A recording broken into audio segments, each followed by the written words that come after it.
C'est le nouveau maire de New York. Budget près de 100 milliards de dollars. Le démocrate Eric Adams, un ancien policier, élu haut la main et sans surprise avec 67% des voix, savoure. Un parcours atypique, une revanche sociale pour un petit gars venu de loin, dit-il, une histoire américaine.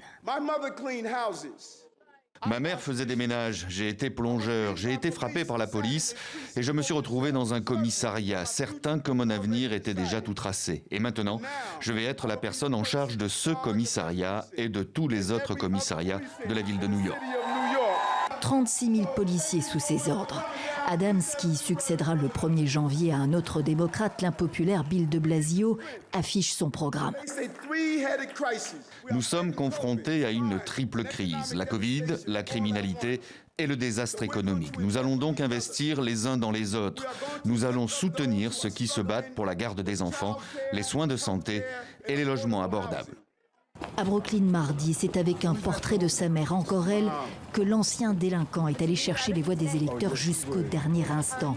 Brooklyn, où il est né et où il a fait ses classes. Chaque jour, on entend parler d'un enfant poignardé ou blessé par balle. La ville traverse un moment très difficile. Mais New York survivra. Un sens de la communication aiguisé qui fait mouche, une histoire personnelle qui inspire. On veut une ville où tout le monde peut avoir sa chance. Eric sait ce qu'il faut faire pour que New York soit non seulement la capitale financière du monde, mais aussi la ville la plus sûre au monde. Eric Adams sera le 110e maire de New York et le 2e afro-américain à la tête de la grosse pomme.